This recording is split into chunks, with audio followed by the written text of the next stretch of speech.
नमस्कार और स्वागत है। आज हम एक दिलचस्प दस्तावेज देख रहे हैं, ऐतिहासिक पृष्ठभूमि।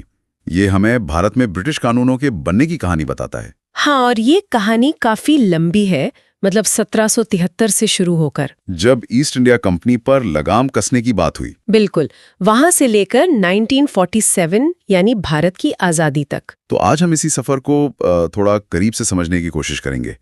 कैसे ये कानून बने, कैसे राज बदला और इसने आज के भारत की नींव कैसे रखी।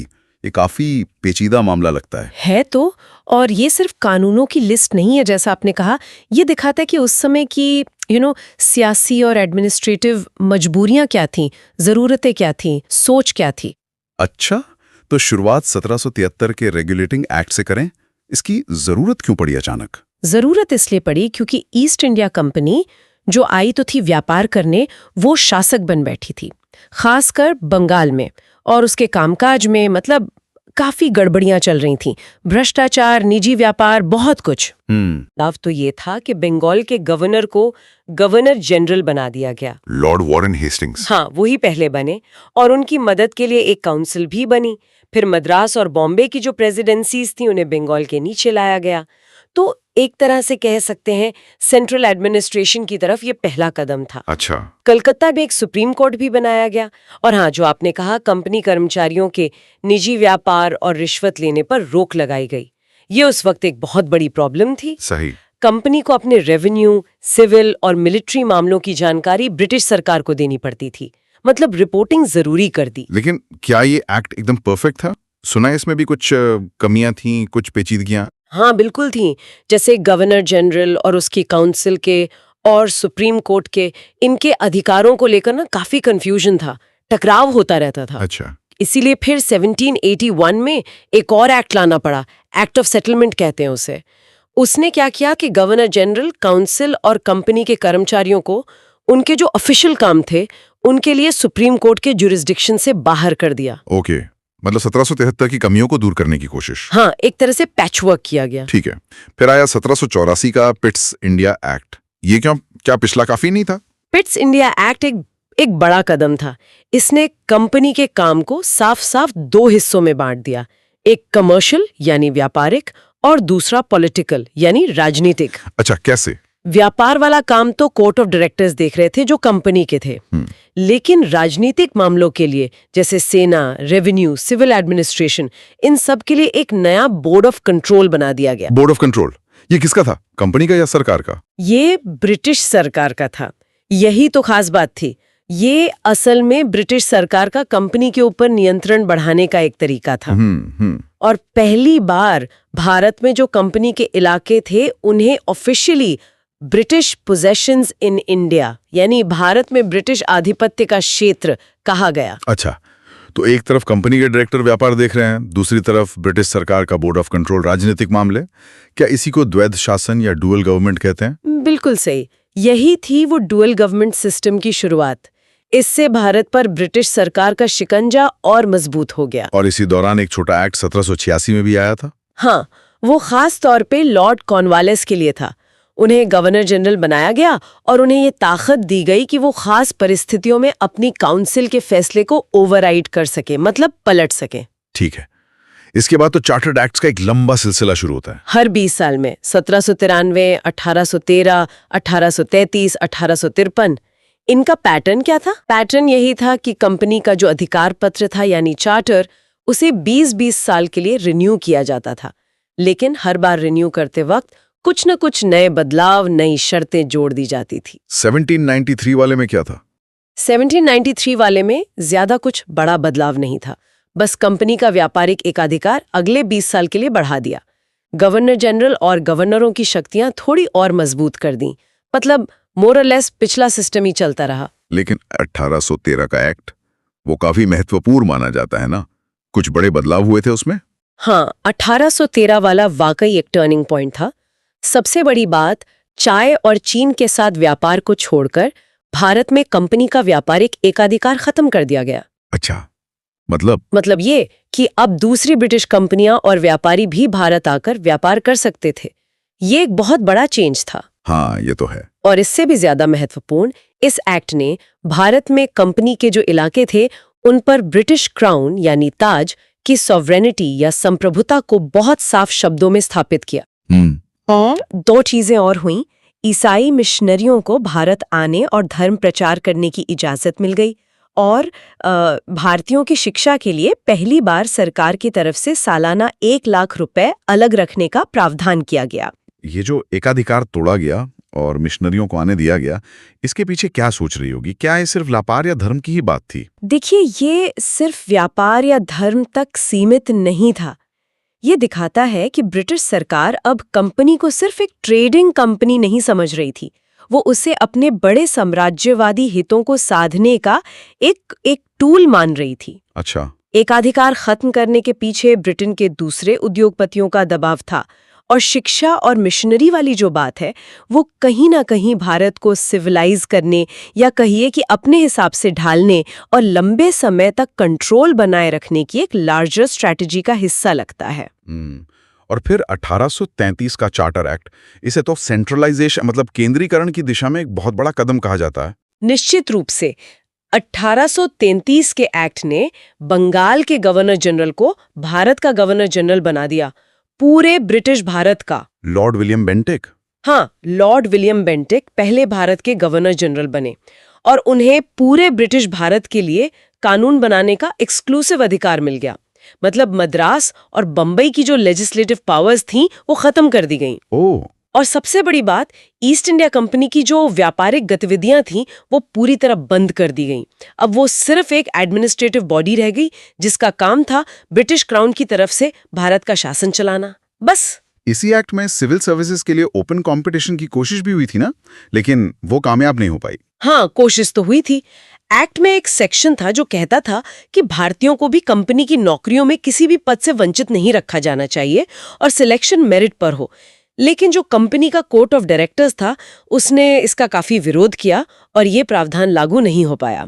अच्छा, और फिर इस सीरीज का आखिरी एक्ट 1853 का चार्टर एक्ट, इसमें क्या नया था? 1853 वाले ने पहली बार गवर्नर जनरल की जो काउंसिल थी उसके लेजिस्लेटिव यानी कानून बनाने वाले और एग्जीक्यूटिव यानी लागू करने वाले, इन दोनों कामों को अलग अलग किया। इसके लिए काउंसिल में 6 नए सदस्य जोड़े गए जिन्हें लेजिस्लेटिव काउंसलर्स कहा गया। तो एक तरह से एक अलग सेंट्रल लेजिस्लेटिव काउंसिल बन गई। इसको एक छोटी पार्लियामेंट या मिनी पार्लियामेंट भी कहा गया। अच्छा। और हाँ, सिविल सेवा की भर्ती के लिए जो ओपन कॉम्पिटिशन सिस्टम 1833 में नहीं आ पाया था वो आखिरकार 1853 में शुरू हो गया। इसी के लिए 1854 में मैकाले कमेटी बनी थी। और इसमें एक और खास बात थी शायद, लोकल रिप्रेजेंटेशन की। हाँ बिल्कुल, पहली बार इस सेंट्रल लेजिस्लेटिव काउंसिल में लोकल रिप्रेजेंटेशन यानी स्थानीय प्रतिनिधित्व शुरू किया गया। जो 6 नए सदस्य थे उनमें से 4 को मद्रास, बंबई, बंगाल और आगरा की प्रोविंशियल सरकारों द्वारा चुना जाना था। और कंपनी का शासन? कंपनी का शासन तो बढ़ाया गया, लेकिन इस बार कोई फिक्स्ड टाइम लिमिट नहीं दी गई जैसे पहले 20 साल की होती थी। इसका मतलब साफ था कि ब्रिटिश संसद जब चाहे कंपनी के शासन को खत्म कर सकती है। तो इन सभी चार्टर एक्ट्स को अगर एक साथ देखें तो एक लंबी धीमी प्रक्रिया दिखती है। मतलब ब्रिटिश कंट्रोल धीरे धीरे बढ़ रहा है, कंपनी का व्यापारिक रोल खत्म हो रहा है और प्रशासन और कानून बनाने का एक सिस्टम धीरे धीरे शक्ल ले रहा है। बिल्कुल। और ये जो बदलाव थे ये अक्सर, जैसा मैंने कहा, किसी बड़ी घटना या किसी तात्कालिक जरूरत की प्रतिक्रिया में होते थे। ऐसा नहीं था कि कोई बहुत पहले से सोची समझी लंबी योजना थी, ये एक ग्रेजुअल एवोल्यूशन था। और फिर आई 1857 की क्रांति, वो विद्रोह जिसने सब कुछ हिलाकर रख दिया, और उसका सीधा नतीजा था भारत सरकार अधिनियम 1858। हाँ, 1857 का विद्रोह एक बहुत बड़ा शॉक था ब्रिटिश सरकार के लिए। उन्हें समझ आ गया कि अब कंपनी के भरोसे ये शासन नहीं चल सकता।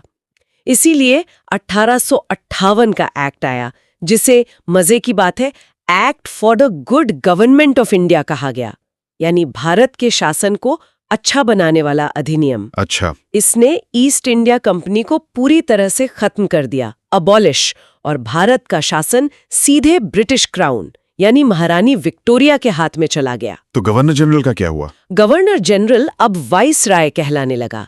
वो भारत में क्राउन का सीधा प्रतिनिधि था। लॉर्ड कैनिंग पहले वाइसराय बने और जो पिट्स इंडिया एक्ट वाला बोर्ड ऑफ कंट्रोल और कंपनी का कोर्ट ऑफ डायरेक्टर्स था, वो दोनों खत्म। मतलब वो जो द्वैध शासन चल रहा था वो समाप्त हो गया। लेकिन क्या ये सिर्फ नाम का बदलाव था या फिर एडमिनिस्ट्रेटिव स्ट्रक्चर में भी कोई बड़ा फर्क आया? नहीं, स्ट्रक्चर में बहुत बड़ा फर्क आया। एक नया पद बनाया गया, भारत का राज्य सचिव या secretary of state for India. ये कौन होता था? ये ब्रिटिश कैबिनेट का मेंबर होता था, एक मंत्री, और वो ब्रिटिश संसद के प्रति जवाबदेह था भारत के प्रशासन के लिए। उसकी मदद के लिए लंदन में 15 सदस्यों की एक काउंसिल ऑफ इंडिया यानी भारत परिषद भी बनाई गई। तो मतलब पावर सेंटर अब और ज्यादा स्पष्ट रूप से लंदन में शिफ्ट हो गया। हाँ बिल्कुल, अब भारत का शासन सीधे लंदन से सेक्रेटरी ऑफ स्टेट और उसकी काउंसिल के जरिए चलना था।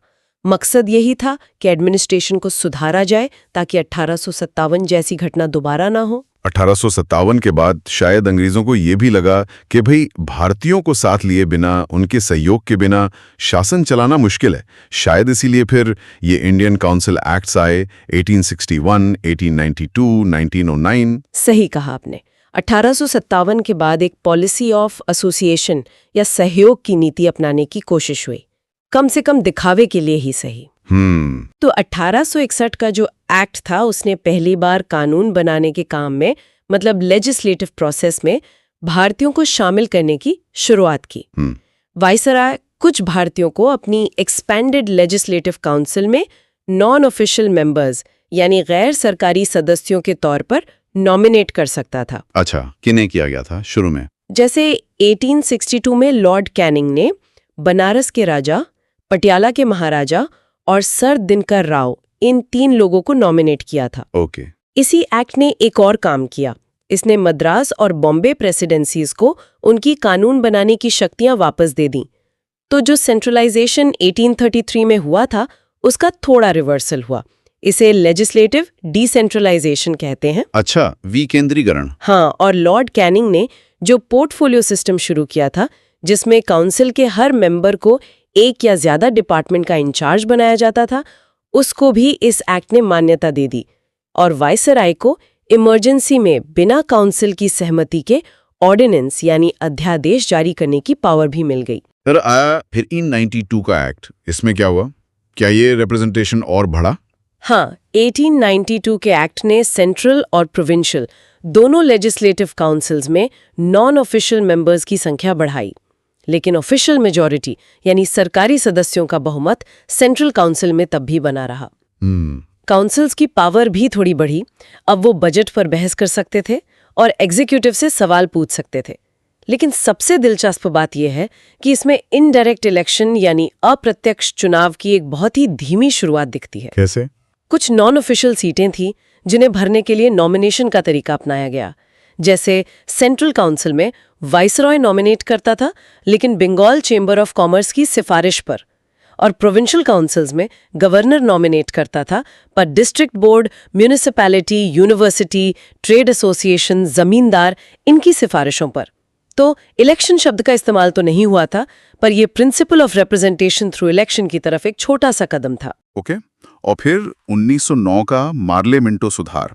इसमें तो रिप्रेजेंटेशन शायद और बढ़ा, लेकिन साथ ही एक बहुत ही विवादास्पद चीज भी आई। हाँ, 1909 का एक्ट, उस समय Lord Morley secretary of state थे और लॉर्ड मिंटो वाइसराय। इसने सेंट्रल लेजिस्लेटिव काउंसिल का साइज काफी बढ़ा दिया, 16 से सीधी 60 सदस्य। प्रोविंशियल काउंसिल्स का भी साइज बढ़ा। सेंट्रल काउंसिल में तो ऑफिशियल मेजॉरिटी बनी रही, लेकिन प्रोविंशियल काउंसिल्स में नॉन ऑफिशियल मेजॉरिटी की इजाजत दे दी गई। मेंबर्स के अधिकार भी बढ़े। अब वो सप्लीमेंट्री सवाल पूछ सकते थे, बजट पर रेजोल्यूशन ला सकते थे। और पहली बार किसी भारतीय को वाइसराय की एग्जीक्यूटिव काउंसिल में भी जगह मिली। हाँ, ये भी एक बड़ी बात थी। सत्येंद्र प्रसाद सिन्हा वो पहले भारतीय थे जिन्हें वाइसरॉय की एग्जीक्यूटिव काउंसिल का मेंबर, लॉ मेंबर बनाया गया। ये सब तो ठीक था, सुधार थे, लेकिन इसी एक्ट ने सेपरेट इलेक्टोरेट्स यानी पृथक निर्वाचन का सिद्धांत लागू कर दिया मुसलमानों के लिए। पृथक निर्वाचन मतलब ये कि मुस्लिम सदस्य केवल मुस्लिम वोटरों द्वारा ही चुने जाएंगे, मुस्लिम सीटों के लिए वोटिंग सिर्फ मुस्लिम ही करेंगे। ओह, ये क्यों इतना विवादास्पद है? इसके पीछे क्या तर्क दिया गया और इसका असर क्या हुआ? तर्क तो ये दिया गया कि ये माइनॉरिटीज मतलब अल्पसंख्यकों के हितों की रक्षा के लिए जरूरी है। लेकिन असल में इसने भारत में कम्युनलिज्म यानी सांप्रदायिकता को लीगलाइज कर दिया, उसे एक तरह से संस्थागत बना दिया। इसे अक्सर अंग्रेजों की डिवाइड एंड रूल यानी फूट डालो और राज करो की पॉलिसी का एक क्लासिक उदाहरण माना जाता है। इसने भविष्य में भारत के विभाजन की नींव रखने में बहुत बड़ा रोल निभाया। इसीलिए लॉर्ड मिंटो को फादर ऑफ कम्युनल इलेक्टोरेट या सांप्रदायिक निर्वाचन का जनक भी कहा जाता है। समझ गया। तो ये सुधार बड़े दोहरे किस्म के थे। बिल्कुल, एक हाथ से कुछ अधिकार दिए, दूसरे हाथ से समाज को बांटने वाले प्रावधान भी ले आए। अब हम आते हैं उस दौर में जब स्वशासन की मांग काफी तेज हो रही थी। फर्स्ट वर्ल्ड वॉर हो चुका था, माहौल बदल रहा था, और फिर आया 1919 का भारत सरकार अधिनियम, जिसे मॉन्टेग्यू चेम्सफोर्ड सुधार भी कहते हैं। बिल्कुल, 1917 में ब्रिटिश सरकार ने पहली बार ऑफिशियली ये कहा कि उनका लक्ष्य भारत में धीरे धीरे रिस्पॉन्सिबल गवर्नमेंट यानी उत्तरदायी सरकार स्थापित करना है। ये एक बड़ी घोषणा थी। हाँ, तो 1919 का एक्ट, मॉन्टेग्यू उस समय सेक्रेटरी ऑफ स्टेट थे और चेम्सफोर्ड वायसराय, इसी दिशा में एक कदम माना गया।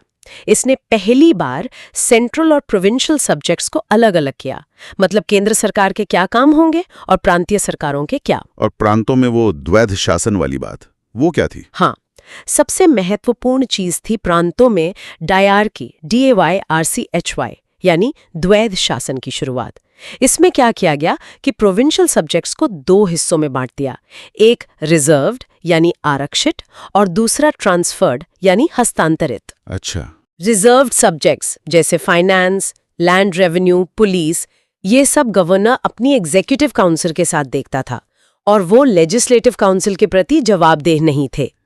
और जो ट्रांसफर्ड सब्जेक्ट्स थे जैसे एजुकेशन, हेल्थ, लोकल गवर्नमेंट, वो गवर्नर उन मिनिस्टर्स की सलाह से देखता था जो लेजिस्लेटिव काउंसिल से चुने जाते थे और उसके प्रति उत्तरदायी होते थे। सुनने में ये काफी कॉम्प्लिकेटेड लग रहा है। क्या ये सिस्टम कामयाब रहा और सेंट्रल लेवल पर क्या बदलाव हुए? नहीं, प्रांतों में ये डायरकी का एक्सपेरिमेंट पूरी तरह से फेल रहा। बड़ा अजीब सा सिस्टम था। मंत्री उत्तरदायी तो थे, पर उनके पास न तो पूरा कंट्रोल था, न ही पर्याप्त पैसा। असली ताकत तो गवर्नर और उसकी काउंसिल के पास ही थी। ओके। केंद्र में पहली बार बाय कैमरलिज्म यानी द्विसदनीय व्यवस्था आई। जैसे आज लोकसभा और राज्यसभा हैं, वैसे ही उस समय लेजिस्लेटिव असेंबली और काउंसिल ऑफ स्टेट बनी और डायरेक्ट इलेक्शंस की शुरुआत हुई। डायरेक्ट इलेक्शन मतलब सब लोग वोट दे सकते थे? प्रॉपर्टी, टैक्स या एजुकेशन के आधार पर सिर्फ कुछ ही लोगों को वोटिंग राइट्स मिले थे। बहुत ही सीमित मताधिकार था। वायसराय की एग्जीक्यूटिव काउंसिल में भी भारतीयों की संख्या बढ़ाई गई। 6 में से 3 भारतीय होने थे, कमांडर इन चीफ को छोड़कर। लेकिन वही बात, इसी एक्ट ने सेपरेट इलेक्टोरेट्स का दायरा और बढ़ा दिया। अब सिखों, इंडियन क्रिश्चियंस, एंग्लो इंडियंस और यूरोपियंस के लिए भी ये व्यवस्था लागू कर दी गई। तो 1919 के एक्ट ने उम्मीदें तो जगाई, पर लगता है पूरी नहीं की। शायद इसीलिए फिर साइमन कमीशन और गोलमेज सम्मेलनों का दौर आया। हाँ, बिल्कुल। 1919 एक्ट में ही कहा गया था कि 10 साल बाद इसकी समीक्षा के लिए एक कमीशन बनेगा। लेकिन ब्रिटिश सरकार ने 1927 में ही 2 साल पहले ही साइमन कमीशन बना दिया और उसमें एक भी भारतीय सदस्य नहीं था, सारे अंग्रेज थे। हाँ, उसका तो बहुत विरोध हुआ था। जबरदस्त विरोध हुआ। साइमन गो बैक के नारे लगे, फिर लंदन में 3 राउंड टेबल कॉन्फ्रेंसेस हुई, फिर कम्युनल अवार्ड आया, गांधी जी का पूना पैक्ट हुआ। इन सब घटनाओं और बहस मुबाहिसे के बाद जाकर तैयार हुआ भारत सरकार अधिनियम 1935 का एक्ट। इसे तो हमारे संविधान का एक बहुत बड़ा सोर्स माना जाता है। इसमें क्या खास था? ये इतना महत्वपूर्ण क्यों है? ये वाकई एक मील का पत्थर था। बहुत लंबा और डिटेल्ड एक्ट था ये। इसने एक ऑल इंडिया फेडरेशन यानी अखिल भारतीय संघ बनाने का प्रस्ताव रखा, जिसमें ब्रिटिश इंडिया के प्रांत और जो प्रिंसली स्टेट्स यानी रियासतें थीं वो सब शामिल होती। लेकिन क्या ये फेडरेशन बन पाया? नहीं, ये फेडरेशन कभी हकीकत नहीं बन पाया क्योंकि रियासतों ने इसमें शामिल होने से इनकार कर दिया। उन्हें अपनी स्वायत्ता खोने का डर था। अच्छा। लेकिन जो चीज लागू हुई और बहुत महत्वपूर्ण थी, वो थी प्रांतों में डायरकी को खत्म करना और प्रोविंशियल ऑटोनॉमी यानी प्रांतीय स्वायत्ता की शुरुआत करना। प्रांतीय स्वायत्ता मतलब प्रांतों को उनके निर्धारित क्षेत्र में ज्यादा स्वतंत्रता दी गई, एडमिनिस्ट्रेशन उनके हिसाब से चलना था और प्रांतों में पूरी तरह से जिम्मेदार सरकारें बनी, गवर्नर को अब मिनिस्टर्स की सलाह पर काम करना था, जो लेजिस्लेचर के प्रति उत्तरदायी थे। 1937 में इसके तहत चुनाव भी हुए और कई प्रांतों में कांग्रेस की सरकारें बनी। ये तो बड़ा कदम था। और केंद्र में डायरार्की लाने का प्रस्ताव तो था, मतलब रिजर्व्ड और ट्रांसफर्ड सब्जेक्ट्स वाला सिस्टम, लेकिन वो कभी लागू ही नहीं हो पाया। हाँ, केंद्र में बाइकैमरलिज्म जारी रहा और 11 में से 6 प्रांतों में भी द्विसदनीय विधायिका यानी लेजिस्लेटिव काउंसिल और लेजिस्लेटिव असेंबली बनाई गई। और रिप्रेजेंटेशन का क्या हुआ? क्या वो सेपरेट इलेक्टोरेट्स वाली बात जारी रही? हाँ, दुर्भाग्य से वो न सिर्फ जारी रही बल्कि उसका और विस्तार कर दिया गया। अब डिप्रेस क्लासेस यानी दलित वर्ग, महिलाओं और लेबर मजदूर वर्ग के लिए भी अलग सेपरेट इलेक्टोरेट्स या रिजर्व्ड सीटों का प्रावधान कर दिया गया। ओहो। मताधिकार का दायरा अवश्य जरूर बढ़ा। अब लगभग 10% आबादी को वोट देने का अधिकार मिल गया था और इसी एक्ट के तहत reserve bank of India RBI की स्थापना हुई। फेडरल पब्लिक सर्विस कमीशन, जो आज का UPSC है, प्रोविंशियल पब्लिक सर्विस कमीशन और जॉइंट पब्लिक सर्विस कमीशन भी बने और 1937 में एक फेडरल कोर्ट की भी स्थापना हुई, जो बाद में भारत का सुप्रीम कोर्ट बना। हाँ, 1858 में जो काउंसिल ऑफ इंडिया बनी थी लंदन में, वो भी खत्म कर दी गई थी शायद। हाँ बिल्कुल, सेक्रेटरी ऑफ स्टेट की मदद के लिए जो काउंसिल थी उसे खत्म कर दिया गया। तो 1935 के एक्ट ने भले ही वो फेडरेशन वाली बात नहीं बन पाई, लेकिन एक तरह से आजाद भारत के एडमिनिस्ट्रेटिव और लेजिस्लेटिव स्ट्रक्चर का पूरा खाका तैयार कर दिया था। निश्चित तौर पर, खासकर प्रांतीय स्वायत्तता। भले ही 1939 में सेकेंड वर्ल्ड वॉर शुरू होने पर कांग्रेस सरकारों ने इस्तीफा दे दिया, लेकिन वो जो 2-2.5 साल का अनुभव था वो बहुत महत्वपूर्ण साबित हुआ। इसने भविष्य के फेडरल स्ट्रक्चर की नींव रखी। हमारे संविधान पर इसका बहुत गहरा असर है। और फिर हम पहुंचते हैं बिल्कुल अंतिम पड़ाव पर, इंडियन इंडिपेंडेंस एक्ट 1947। दूसरा विश्व युद्ध खत्म हो चुका था, भारत छोड़ो आंदोलन का दबाव था, दुनिया भर में माहौल बदल चुका था, आजादी अब दूर नहीं थी। बिल्कुल। ब्रिटिश प्रधानमंत्री क्लेमेंट एटली ने फरवरी 1947 में घोषणा कर दी कि अंग्रेज जून 1948 तक भारत छोड़ देंगे, सत्ता भारतीयों को सौंप दी जाएगी। लेकिन तब तक मुस्लिम लीग विभाजन पर अड़ चुकी थी, हालात तेजी से बदल रहे थे। फिर लॉर्ड माउंटबैटन वाइसरॉय बनकर आए। उन्होंने तेजी से बातचीत की और 3 जून 1947 को अपनी योजना पेश की, जिसे माउंटबैटन प्लान कहते हैं। इसमें भारत के विभाजन की बात मान ली गई थी। कांग्रेस और मुस्लिम लीग दोनों ने मजबूरी में ही सही इसे स्वीकार कर लिया। और इसी प्लान को लागू करने के लिए ब्रिटिश संसद ने ये एक्ट पास किया। हाँ, बहुत तेजी से। इंडियन इंडिपेंडेंस एक्ट 1947 जुलाई में पास हो गया। इस एक्ट ने क्या किया, मतलब ऑफिशियली आजादी कैसे मिली? किया और भारत का विभाजन करके भारत और पाकिस्तान नाम के 2 इंडिपेंडेंट डोमिनियन बना दिए। डोमिनियन? हाँ, शुरुआत में डोमिनियन स्टेटस मिला, मतलब ब्रिटिश कॉमनवेल्थ के अंदर, लेकिन पूरी तरह से स्वतंत्र। वाइसरॉय का पद खत्म हो गया। दोनों डोमिनियन के लिए अलग अलग गवर्नर जनरल बनाए गए। शुरू में लॉर्ड माउंटबैटन भारत के बने रहे और मोहम्मद अली जिन्ना पाकिस्तान के गवर्नर जनरल बने। और संविधान बनाने का अधिकार? सबसे महत्वपूर्ण बात यही थी, दोनों देशों की जो कॉन्स्टिट्यूएंट असेंबलीज, संविधान सभाएं थीं, उन्हें अपने अपने देश के लिए संविधान बनाने की पूरी शक्ति दे दी गई। वो चाहे तो किसी भी ब्रिटिश कानून को रद्द कर सकती थी, इस इंडिपेंडेंस एक्ट को भी। अच्छा। जब तक नया संविधान नहीं बन जाता, तब तक दोनों देशों का शासन 1935 के एक्ट के हिसाब से चलना था, लेकिन दोनों डोमिनियन उसमें जरूरत के हिसाब से बदलाव कर सकते थे। और रियासतों का क्या हुआ? रियासतों पर से ब्रिटिश क्राउन की सुप्रीमेसी या सर्वोपरिता खत्म कर दी गई। उन्हें पूरी आजादी दे दी गई कि वो चाहें तो भारत में शामिल हों या पाकिस्तान में, या फिर स्वतंत्र रहें। ये एक बड़ी जटिल समस्या थी। हाँ, वो तो थी। और सेक्रेटरी ऑफ स्टेट का पद? वो पद भी खत्म कर दिया गया। उसके काम कॉमनवेल्थ अफेयर्स के सेक्रेटरी को ट्रांसफर हो गए। तो ये था लगभग 200 साल का सफर, एक ट्रेडिंग कंपनी पर रेगुलेशन लगाने की कोशिश से शुरू होकर 2 आजाद मुल्कों के बनने तक। ये पूरी कहानी, ये सारे एक्ट्स, इस सब से हम क्या समझ सकते हैं? क्या निचोड़ है इसका? हम देखते हैं कि ये जो पूरा लेजिस्लेटिव डेवलपमेंट था, ये बहुत ही धीरे धीरे हुआ। अक्सर अंग्रेजों ने बदलाव तभी किए जब उन पर दबाव पड़ा या उन्हें लगा कि अब जरूरी है। ये बदलाव अक्सर आधे अधूरे मन से किए गए लगते हैं। अंग्रेजों ने हमेशा कोशिश की कि कंट्रोल उनके हाथ में बना रहे और उसी दायरे में उन्होंने जरूरत के हिसाब से रियायतें दी। विरासत की बात करें तो हमें एक पार्लियामेंट्री सिस्टम का ढांचा मिला, एडमिनिस्ट्रेटिव स्ट्रक्चर मिला, जुडिशरी, सिविल सर्विसेज जैसी संस्थाएं मिली। ये उनकी देन है, इसमें कोई शक नहीं। लेकिन साथ ही सेपरेट इलेक्टोरेट्स जैसी विभाजनकारी नीतियां भी हमें विरासत में मिली। उसका जो जहर समाज में घोला गया, उसका असर हम आज तक महसूस करते हैं। तो ये एक मिक्स्ड लेगेसी है, और इस इतिहास को समझे बिना, इन कानूनों के बनने की प्रक्रिया को जाने बिना, हम आज के भारत की राजनीति, समाज और संविधान को पूरी तरह से नहीं समझ सकते। बिल्कुल सही कहा आपने। और चलिए जाते जाते अपने श्रोताओं के लिए एक सवाल छोड़ जाते हैं सोचने के लिए। जरूर। सोचिए, अगर ब्रिटिश सरकार का रवैया शुरू से ही कुछ अलग होता, अगर वो ये धीरे धीरे टुकड़ों में रियायतें देने या फिर सेपरेट इलेक्टोरेट जैसी बांटने वाली चीजें लाने के बजाय शुरू से ही किसी ज्यादा बराबरी वाले, ज्यादा समावेशी, ज्यादा जिम्मेदार शासन की व्यवस्था बनाने की कोशिश करते, तो क्या भारत की आजादी का रास्ता कुछ और होता? क्या आजादी के बाद भारत का स्वरूप, यहाँ की चुनौतियां कुछ अलग होती? जरूर सोचेगा इस पर।